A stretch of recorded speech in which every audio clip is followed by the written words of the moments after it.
Catch 'em is my real test. To train them is my cause. My whole life has led to this. Time to test my skills.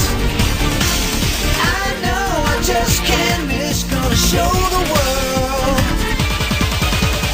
Born to be a winner. Born to be a champion. Born to be a winner. Pokémon. What's up YouTube, it's ZapdosTCG here, and in this episode I'll be talking about my second battle roads. This time I went to one that was held in France, so it was a little bit harder to understand the players there, but since I can speak a little bit French, it was kind of fun. Also, it was nice to know that it wasn't the best 2 out of 3 there, which meant that my TZPS deck had a little bit of an advantage because I had a fast deck, which meant that if I managed to pull off a dunk, I win automatically. In the finals it was the best 2 out of 3 though, which is only fair, but I'll talk about that in a couple of minutes. Let me tell you all the matchups I had first. Okay, first match I was up against the Dolphins same run Zekrom deck, and that was really unique by the way, and really good too. So I started off and I was able to attack with Tornadoes on the first turn. I kept attacking and attacking until I was up against a Dolphin with 3 energies attached to him. He knocked out most of my Zekroms with a catcher and a plus power, and it went downhill from there. I couldn't do anything to stop him because I didn't have the necessary energies at the time, so I decided to build up a Tornadoes, and then I came up with a surprising strategy. So she had an Oshawott on the bench, and the almighty Dolphin built up as her active Pokemon, and what did I do next? Well, I used a combo of 2 cards in my deck that I've never done before.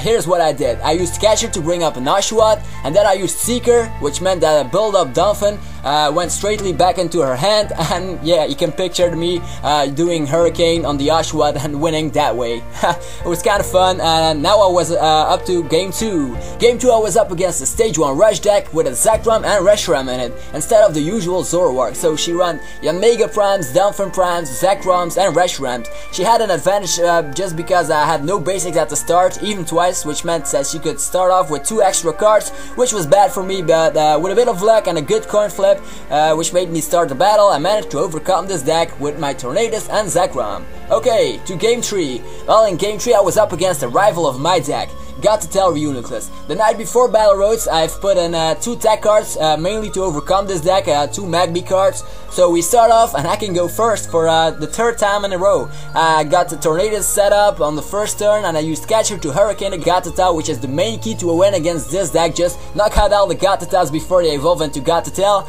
After he finally got out Reuniclus and Gatatail, it was a little bit harder, so I used Twitch to switch around my Zekrom at the time. It was kind of a good battle, and then I used Dual Ball to bring out Magby, which the Magby I used for burning the Gatatail, and 1 turn later I used Bolt Strike to knock it out. I lost my Magby with this strategy, but that's a sacrifice you gotta make if you want to win against that deck.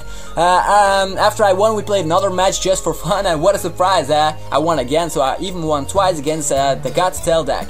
I was feeling pretty good since I had already beaten the main rival of my deck and I didn't lose yet. But then I was up against my own deck, TZPS against TZPS. The French people call it Le Match Miroir. And yep, with a wrong coin flip, I was easily overpowered with a Zekrom dunk. So yeah, I couldn't do anything. My Tornadoes was my active Pokemon, so he got knocked out on the first turn, but it didn't matter since I already won enough matches to make it to Top Cut. And now I was up to my last battle. Last battle was up against a familiar face. It was the girl that with the fast Stage 1 Rush deck that contains Reshirams and Zekroms as well.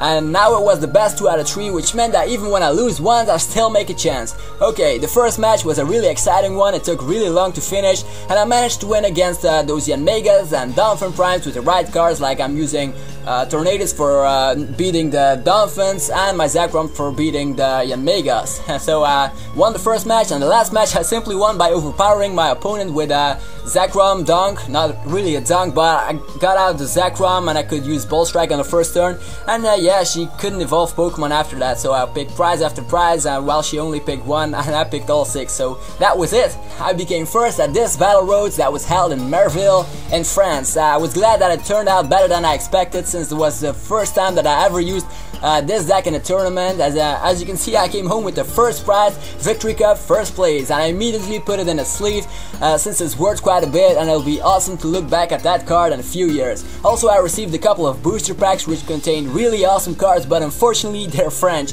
But yeah, they're still playable. Like I got a Plus Power Reverse, Zekrom Hollow, and a Zoroark Hollow. And that's it for this week's episode. And now let's get straight to Poké-News. Well, we'll start off with a new league promo, Shelmet. You can find this card's origin in the red collection set, but it's nice to see a new promo like that just because it has a stamp of the regional championships on it.